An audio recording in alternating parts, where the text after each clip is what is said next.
السلام علیکم، T V 9 Pakistan کے ساتھ میں ہوں ہمایوں طارق۔ خبر شامل کرتے ہیں سرگودا سے، جہاں پنجاب پولیس سرگودا میں بھرتی کے لیے تحریری امتحان کا انعقاد۔ کانسٹیبلان اور لیڈی کانسٹیبلان کی بھرتی کے لیے جسمانی پیمائش دوڑ کے امتحان میں کامیاب امیدواران کے تحریری امتحان کا انعقاد کیا گیا۔ تحریری امتحان کا انعقاد یونیورسٹی آف سرگودا کے کرکٹ گراؤنڈ میں کیا گیا۔ مزید تفصیلات جانتے ہیں اس رپورٹ میں۔ Chairman recruitment board D I G Muhammad Waqas Nazir نے تحریری امتحان کے تمام مراحل کی خود نگرانی کی۔ بھرتی کا تمام عمل انتہائی شفاف طریقے سے کیا جا رہا ہے۔ Chairman recruitment board Sargodha. تحریری امتحان میں شامل ہونے والے تمام امیدواران کی بائیو میٹرک تصدیق کی گئی۔ بھرتی کی شفافیت کو مد نظر رکھتے ہوئے تحریری امتحان کی ویڈیو کیمروں اور سی سی ٹی وی کیمروں سے نگرانی اور ریکارڈنگ کی گئی ہے۔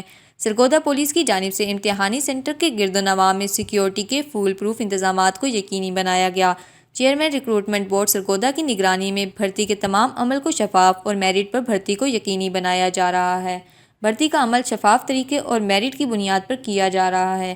کسی کو رشوت دینے یا کسی کے جھانسے میں آنے کی ہرگز ضرورت نہیں۔ Chairman recruitment board D I G Muhammad Waqas Nazir.